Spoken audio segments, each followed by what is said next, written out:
ಹೊಸ ವರ್ಷಾಚರಣೆಗೆ ನಂದಿ ಗಿರಿಧಾಮಕ್ಕೆ ನಿರ್ಬಂಧವನ್ನು ಹೇರಿ ಚಿಕ್ಕಬಳ್ಳಾಪುರ ಜಿಲ್ಲಾಡಳಿತ ಆದೇಶವನ್ನು ಹೊರಡಿಸಿದೆ. ಡಿಸೆಂಬರ್ 31ರ ಸಂಜೆ 6 ಗಂಟೆಯಿಂದ ಜನವರಿ 1 ಬೆಳಗ್ಗೆ 6 ಗಂಟೆಯವರೆಗೆ ಸಾರ್ವಜನಿಕ ಪ್ರವೇಶಕ್ಕೆ ನಿರ್ಬಂಧ ವಿಧಿಸಲಾಗಿದೆ. ಈ ಬಗ್ಗೆ ಮಾಹಿತಿ ನೀಡಿರುವ ಜಿಲ್ಲಾಧಿಕಾರಿ ಪಿಎನ್ ರವೀಂದ್ರ, ನಂದಿ ಗಿರಿಧಾಮದಲ್ಲಿ ಹೊಸ ವರ್ಷದ ಸಂಭ್ರಮಾಚರಣೆಯಲ್ಲಿ ಯಾವುದೇ ಅನಾಹುತ ಆಗದಂತೆ ತಡೆಯಲು ಈ ಕ್ರಮವನ್ನು ಕೈಗೊಂಡಿದ್ದೇವೆ. ಜನವರಿ 1ರ ಬೆಳಗ್ಗೆ 7 ಗಂಟೆಯ ನಂತರ ಗಿರಿಧಾಮಕ್ಕೆ ಸಾರ್ವಜನಿಕ ಪ್ರವೇಶಕ್ಕೆ ಅವಕಾಶವನ್ನು ಕೊಡಲಾಗಿದೆ. ಹೀಗಾಗಿ ಸಾರ್ವಜನಿಕರು ಸಹಕರಿಸುವಂತೆ ಮನವಿ ಮಾಡಿದ್ದಾರೆ. ವಿವಿಧ ಬೇಡಿಕೆಗಳನ್ನು ಈಡೇರಿಕೆಗೆ ಆಗ್ರಹಿಸಿ ಆಟೋ ಚಾಲಕರು ಹುಬ್ಬಳ್ಳಿಯಲ್ಲಿ ಪ್ರತಿಭಟನೆ ನಡೆಸಿದರು. ಉತ್ತರ ಕರ್ನಾಟಕ ಆಟೋ ಚಾಲಕರ ಸಂಘದ ನೇತೃತ್ವದಲ್ಲಿ ಹುಬ್ಬಳ್ಳಿಯ ಆರ್ಟಿಒ ಕಚೇರಿ ಎದುರು ಪ್ರತಿಭಟನೆ ಮಾಡಿದರು.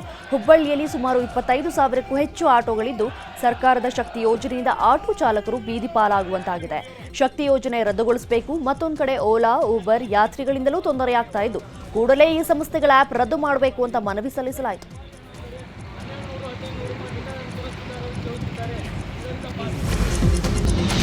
ತೀವ್ರ ಅನಾರೋಗ್ಯದಿಂದ ಬಳಲುತ್ತಿದ್ದಂತಹ ಬಾಲಿವುಡ್ ಖ್ಯಾತ ನಿರ್ದೇಶಕ ಶ್ಯಾಮ್ ಬೆನಗಲ್ ಮುಂಬೈನ ಓಕಾರ್ಡ್ ಆಸ್ಪತ್ರೆಯಲ್ಲಿ ನಿಧನರಾಗಿದ್ದಾರೆ.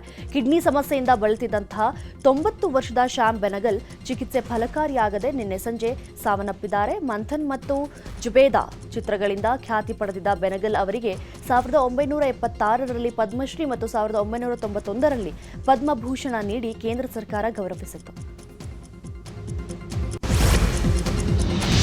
ಐಕಾನಿಕ್ ಸ್ಟಾರ್ ಅಲ್ಲು ಅರ್ಜುನ್ಗೆ ಹೊಸ ಸಂಕಷ್ಟ ಎದುರಾಗಿದೆ. ಇವತ್ತು ಸ್ಟೇಷನ್ಗೆ ಬಂದು ಹಾಜರಾಗುವಂತೆ ನಟ ಅಲ್ಲು ಅರ್ಜುನ್ಗೆ ನೋಟಿಸ್ ಜಾರಿ ಮಾಡಲಾಗಿದೆ. ಡಿಸೆಂಬರ್ 4ರಂದು ಹೈದರಾಬಾದ್ನ ಸಂಧ್ಯಾ ಥಿಯೇಟರ್ನಲ್ಲಿ ಕಾಲ್ತುಳಿತಕ್ಕೆ ಒಳಗಾಗಿರುವಂತಹ ಮಹಿಳಾ ಅಭಿಮಾನಿ ಜಯಂತಿ ಮೃತಪಟ್ಟಿದ್ರು. ಈ ಹಿನ್ನೆಲೆ ಡಿಸೆಂಬರ್ 13ರಂದು ಅಲ್ಲು ಅರ್ಜುನ್ ಬಂಧನಕ್ಕೊಳಗಾಗಿದ್ರು. ಆ ಬಳಿಕ ಜಾಮೀನು ಸಿಕ್ಕು ಬಿಡುಗಡೆಯಾಗಿದ್ರು. ಇದೀಗ ಮತ್ತೆ ಸ್ಟೇಷನ್ಗೆ ಬಂದು ಹಾಜರಾಗುವಂತೆ ನೋಟಿಸ್ ಕೊಡಲಾಗಿದೆ. ವಿಶ್ವ ಬ್ಯಾಡ್ಮಿಂಟನ್ ತಾರೆ ಪಿವಿ ಸಿಂಧು ಸಪ್ತಪದಿ ತುಳಿದಿದ್ದಾರೆ. ಖ್ಯಾತ ಉದ್ಯಮಿ ವೆಂಕಟ್ ದತ್ತ ಸಾಯಿ ಜೊತೆ ದಾಂಪತ್ಯ ಜೀವನಕ್ಕೆ ಕಾಲಿಟ್ಟಿದ್ದಾರೆ. ರಾಜಸ್ಥಾನದ ಉದಯಪುರದಲ್ಲಿ ತೆಲುಗು ಸಂಪ್ರದಾಯದಂತೆ ಮದುವೆ ನಡೆಯಿತು. ಕೇಂದ್ರ ಸಚಿವ ಗಜೇಂದ್ರ ಸಿಂಗ್ ಶೇಖಾವತ್ ಭಾಗಿಯಾಗಿ ನವ ದಂಪತಿಗೆ ಆಶೀರ್ವದಿಸಿದರು. ಇವತ್ತು ಹೈದರಾಬಾದ್ನಲ್ಲಿ ಆರತಾಕ್ಷತೆ ಕಾರ್ಯಕ್ರಮ ನೆರವೇರಲಿದೆ. ರಾಮ್ ಚರಣ್ ತೇಜ ಹಾಗೂ ಜೂನಿಯರ್ ಎನ್ಟಿಆರ್ RRR ನಂತರ ಒಟ್ಟಿಗೆ ಒಂದೇ ಫ್ರೇಮ್ನಲ್ಲಿ ಸಿಕ್ಕಿರಲಿಲ್ಲ. ಇದೀಗ ಇಬ್ಬರು ಜೊತೆಯಾಗಿ ನಿಂತು ಪೋಸ್ ಕೊಟ್ಟಿರೋ ಫೋಟೋ ಸಾಮಾಜಿಕ ಮಾಧ್ಯಮದಲ್ಲಿ ಹಲ್ಚಲ್ ಎಬ್ಬಿಸಿದೆ. ಅಂದಹಾಗೆ ರಾಮ್ ಅವರು ಗೇಮ್ ಚೇಂಜರ್ ಪ್ರಮೋಷನ್ಗಾಗಿ ಮುಂಬೈಗೆ ಹೋಗಿದ್ದು, ವಾರ್ 2 ಶೂಟಿಂಗ್ನಲ್ಲಿರುವ ಜೂನಿಯರ್ ಎನ್ಟಿಆರ್ ಅವರನ್ನ ಭೇಟಿಯಾಗಿ ಫೋಟೋಗೆ ಪೋಸ್ ಕೊಟ್ಟಿದ್ದಾರೆ. ಟೀಂ ಇಂಡಿಯಾದ ಸ್ಟಾರ್ ಕ್ರಿಕೆಟಿಗ ಸಂಜು ಸ್ಯಾಮ್ಸನ್ ಪಾದರಕ್ಷೆಯ ಬ್ರ್ಯಾಂಡ್ ಅಂಬಾಸಿಡರ್ ಆಗಿ ನೇಮಕವನ್ನಗೊಂಡಿದ್ದಾರೆ.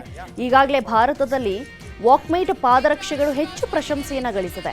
ಒಂದು ಕಾಲದಲ್ಲಿ ಪ್ರಾದೇಶಿಕ ಕಂಪನಿಯಾಗಿ ಪ್ರಾರಂಭವಾದದ್ದು ಈಗ ಜಾಗತಿಕ ಮಾರುಕಟ್ಟೆಯಲ್ಲಿ ತನ್ನ ಅಸ್ತಿತ್ವವನ್ನು ವಿಸ್ತರಿಸಿದೆ.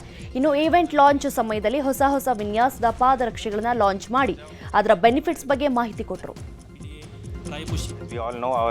Foots are normally flat. I think not flat much. I think the flat surfaces we get a lot of discomfort, right? I think so this technology is helping to mold around with the different angles and different foots I think we all have. So I think that gives you an automatic comfort actually while you walk and all those things. As we all know, our